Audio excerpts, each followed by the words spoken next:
ऋग्वेद के 10वें मंडल में जब आप पढ़ेंगे पुरुषाः सुक्ता के अंदर, तो आपको पढ़ने के लिए मिलेगा। परमेश्वर को पहचाने कैसे कि वो मेरे लिए मर रहा है, उसके बारे में लिखा है कि अश्वमेघ यज्ञ का घोड़ा जिस तरह से अलग किया जाता है, वैसा ही वो पुरुष भी जब बलि किया जाएगा अलग किया जाएगा, और उसके सिर पे कांटों का गुच्छा सिर्फ इसलिए रखा जाएगा ताकि आप पहचान पाएं ये है वो मुक्तिदाता जो मेरे लिए मरता। ये बात मैं परमेश्वर की कर रहा हूं, ईसाइयों की कर नहीं रहा। ईसाई की सुन के अगर समझ के सुनेंगे, आपकी समझ के बिल्कुल बाहर बातचीत है। एक ईसाई बोलता है, हिंदू सुनता है, कुछ समझ में नहीं आता। लेकिन जब एक पापी बोलता है मैंने उद्धार पाया, आप भी पा सकते हैं और परमेश्वर की जरूरत आपको भी है, तो समझ में आने लगता। तो इसलिए हिंदू मुस्लिम सिख ईसाई की चादर तो पहले उतार के फेंक दे। परमेश्वर चाहिए तो हिंदू को मिलेगा नहीं, किधर भी लिखवा लो।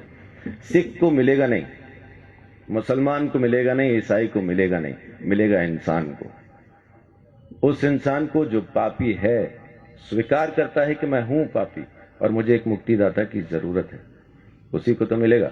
पहलवान को डॉक्टर की क्या जरूरत है? जरूरत तो मरीज को है। तो धर्मी को परमेश्वर नहीं चाहिए, परमेश्वर तो पापियों को चाहिए, और पापियों को बचाने ही वो जमीन पे आया है, यही उसकी मोहब्बत है। तो मैं अपनी बात को यहां खत्म करता हूं कि परमेश्वर प्रेम है। बाइबल के अंदर लिखा है, पहला यूहन्ना की पत्री में 4 अध्याय में लिखा है कि परमेश्वर प्रेम है। उसके प्रेम को समझेंगे तो आप अपने पापों से मुक्ति पा सकेंगे। दोबारा जन्म होना नहीं है आपका। माफ कीजिए, एक चीज ये छोटी सी क्लियर करके मैं अपनी बात को खत्म करूंगा, क्योंकि अपन को शैतान ने एक वहम में डाला हुआ है कि इस जन्म में नहीं तो अगले में मुक्ति हो जाएगी, इसलिए अपन आराम से बैठे। कहने वाले ने कहा था काल करे सो आज कर, आज करे सो अब, पल में प्रलय होगी, बहुरी करेगा कब। लेकिन शैतान ने बोला आज करे सो काल कर, काल करे सो परसों। इतनी जल्दी क्या पड़ी है जब जीना है बरसों। बच्चे, आपका नाम क्या है? ध्रुव। आपके बच्चे कहां हैं? अजीब सवाल है। उम्र क्या है आपकी? 9 साल के बच्चे से मैं पूछ रहा हूं कि आपके बच्चे कहां हैं? आम के पेड़ पे जो मई जून में आम लगने हैं, इस वक्त कहां हैं? बहुत बहुत शुक्रिया। गुरुजी कहते हैं आम में, उसी पेड़ में वो आम है जो मई जून में दिखाई देंगे। तो ध्रुव के बच्चे कहां हैं? ध्रुव में। जब उसका मौसम आएगा बच्चे नजर आएंगे। तो जब ध्रुव नहीं था तब उसके बच्चे कहां थे? पापा में। और जब पापा नहीं थे तब ध्रुव के बच्चे कहां थे? दादा में। जब दादा नहीं थे तो कहां थे? तो उनके पिता में, उनके पिता में, उनके पिता में। ऐसा अपन किताब को फोल्ड करते जाएं तो उस आदम में पहुंच जाते हैं जिसको परमेश्वर ने बनाया, और उसमें बीज डाल के कहा अब तुम पैदा करो।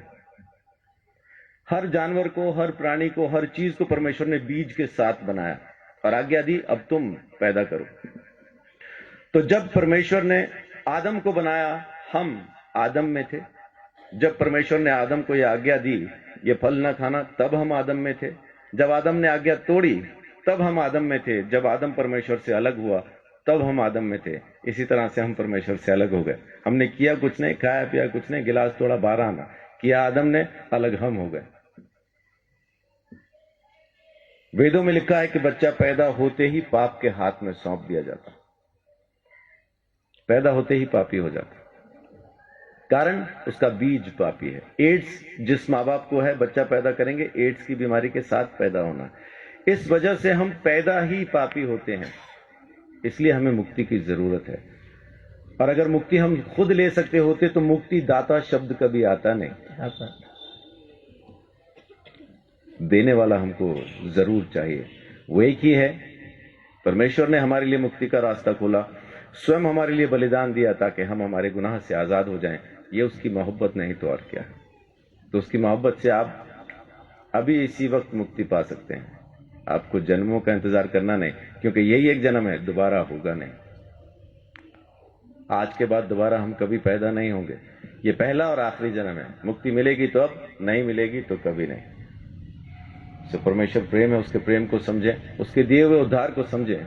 यीशु मसीह ने मेरे लिए मेरे सारे दंड को सह लिया और मेरे गुनाहों से मुझे आजाद किया।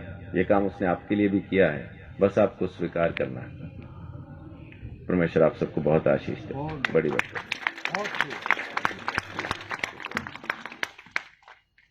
बहुत बहुत धन्यवाद पास्टर संदीप चौधरी जी का। मेरे सवाल का इन्होंने बड़े सरल रूप में उत्तर दे दिया, और अगर यही चीज हम सभी के समझ में आ जाए तो हमारा भटकाव खत्म हो जाए। मैं इनका बहुत बहुत धन्यवाद करता हूं कि इस गुरुदेव के रचित सर्वधर्म सम्मेलन के अंदर आपने पहुंचकर इस उत्सव की शोभा बढ़ाई है। मैं आपका बहुत शुक्रिया अदा करता हूं। अब हमारे मध्य स्वामी रामानंद सरस्वती जी